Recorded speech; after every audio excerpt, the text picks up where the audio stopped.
Today I'm going to talk about the Matrix. I did think that I made a clip already about this, and I looked it up today on YouTube and I couldn't find it. So maybe I did make it but deleted it before I could upload it. Well, it doesn't matter, I can do it all again. It's not so hard to understand that we live in a matrix. If you think about it, at the moment we tend to experience the world around us through our senses. Our smell, hearing, sight, touch, all these things, and then that information gets sent to our brain, which interprets it into the world that we see around us. Now, we know that the brain can be fooled quite easily. For instance, there is no sound. Everything is vibration. There's absolutely no sound in the universe. What it is, the vibration hits the eardrums and they vibrate and they send a signal and then the brain turns it into sound. So it's not real sound. This is a scientific fact, by the way. And then there's another way of fooling the brain as well when it comes to colour. There is no colour. Everything is black and white. Again, the brain interprets the black and white and turns it into colour.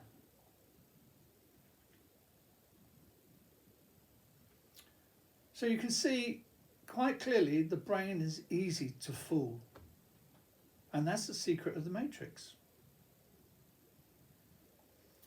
Instead of all these signals going to the brain, it's going to the true you, which is the program in a computer that we call the matrix. And the God that people call God is actually the computer that we all live in. Now, I don't want you to look down on this God, who I call, well, I did call God Stanley, because I like to get away from religion. Religion is nonsense, it really is. And I called him Stanley for quite some time, and then I realised I was thinking too much like other humans, because God hasn't got one sex or the other. And at the same time, because God is a God, he can be either sex, and probably multiple different people throughout history at the same time. So then I started calling God, or should I say, Stanley. I started calling Stanley Susanna. And then I imagined Susanna as being a young girl about 19 years of age, miniskirt, wearing some army boots, as they do, some of these girls, with the laces being loose, and maybe a tank top if it's a nice summer's day. Short blonde hair, maybe Asian looking. I do like Asian girls, Chinese or Japanese. So, yeah. That's what God can look anything you want him to look, or anything you want her to look. No one seems to know about death. They're all guessing, and it's far from the truth, even though it has the seed of truth, such as heaven and hell. But that's about all. Now, when you die, you are reborn. You're reborn as another creature. And just because you're human doesn't mean to say you're at the top of the pile. You're not. You're just one of a circle. Just imagine a circle of life with all the different creatures, including a human, within that circle. So your next life could quite easily be a dog or a microbe, because even microbes are living creatures. Smallness and bigness is relative. In the past, I've heard many religious people say there must be a purpose to life. And I thought that ridiculous. Why should there be a purpose to life? Doesn't have to be a purpose. Absolute nonsense. But in fact, I have found that there is a purpose to life. It's a very important purpose.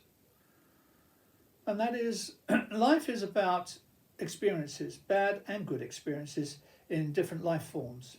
So we're talking about thousands upon thousands, maybe 100,000 or 200,000 different life forms for you to experience, to go through, to live and to die.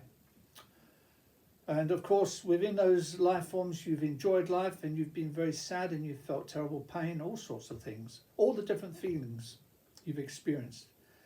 The trouble is, you see, to make a program that feels nothing, it has to have experiences. It has to know what it's like to suffer as a certain creature, a certain microbe. Without that experience, they really can't understand.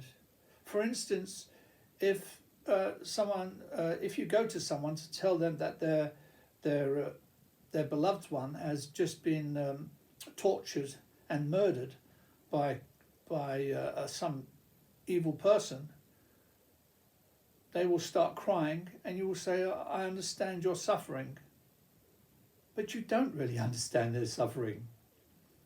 And they will tell you as well that in the past they've listened to other people who've lost loved ones in a similar position, but they didn't really realise until they experienced it themselves.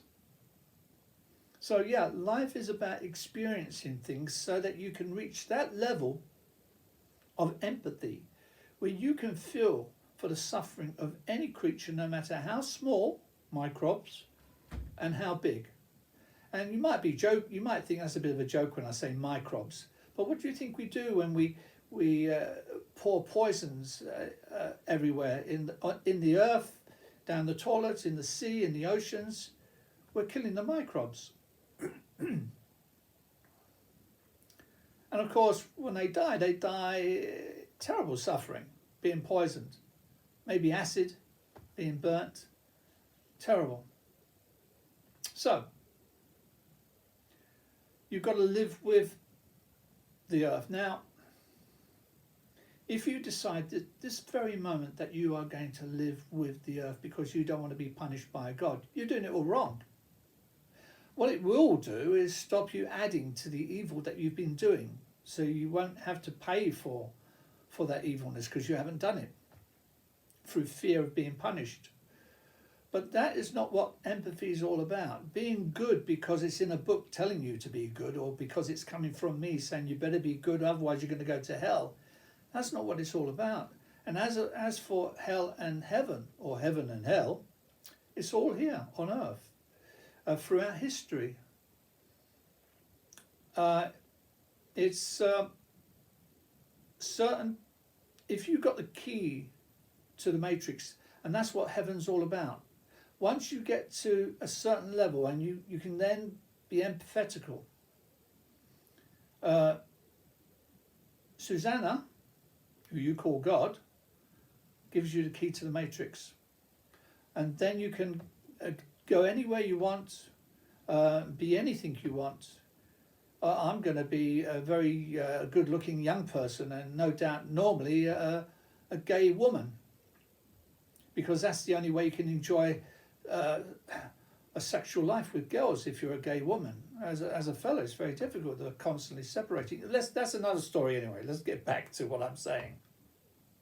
You get the key to the matrix, and you can do anything you want after that. You can be whoever you want. You can, let's say you don't like to get old. You don't need to get old. You just write yourself out the program, or write into the program that you've died of a heart attack or something. It's all about rewriting the program so that you can experience things. You can write yourself into a family anytime you want. You don't have to be born into the family. You can just write yourself in. Just as people do today. They write themselves into programs to play games. You've got everyone around the world, all these kids and all these young people playing the same game, and they've written themselves in as a certain character. And they've given themselves certain weapons, which they've wrote into the program as well. No, it's quite scary, because virtually all of you are going to hell when you die. In other words, you're going to be reborn as other creatures, and you're going to suffer at the hands of humans. Because I think I heard somewhere that, and I wouldn't be surprised if it's true, that 1 billion creatures a day are being killed by humans for whatever reason, whether it's vivisection or eating, whatever it is, they're being killed, 1 billion a day. Now you can bet virtually all those creatures who are being killed like that are by the humans. And just a reminder, if you like my videos, please give me a thumbs up and hit the subscribe button. Thank you. Were human at one time. That's how it works, karma. It's not really revenge we're talking about here. We're talking about justice. Justice demands that you have to suffer to the very last penny that you caused in your life, this life, and previous lives. You know, we got people who are in charge of countries, and they, such as North Korea, and they put their, the peasants, so to speak, the people that they're in control of, they put them to terrible, terrible suffering, and they throw them in prison for no reason. These people who are having heaven on earth at the moment, because they are having heaven on earth. They've got everything they want. Money is no object. These people, I can't imagine how long they're going to spend in hell. Maybe 1 billion years, I don't know. They have to pay for every single person, not just, when I say person, I'm talking about every creature that they've caused harm to because of their politics, their rules, their laws. These demigods, they have to pay for it. No one escapes the justice that is meted out by karma. So that's it. Everything around you, all the information is going straight to you, the program.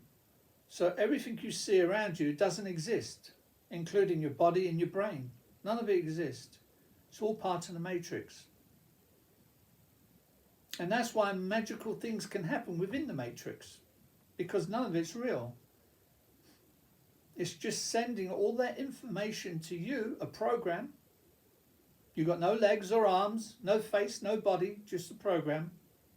What is a program? Well, I'm not even sure myself about that. The best I would say is if a program is a mathematical equation, and we seem to have maths for everything else. The whole of our world is based on maths, including perfection. I wrote it in my book, the mathematical equation for perfection. So you can look it up in Human or Demon or The Glorified Ape by Thomas R. Valentine, as in Valentine's Day.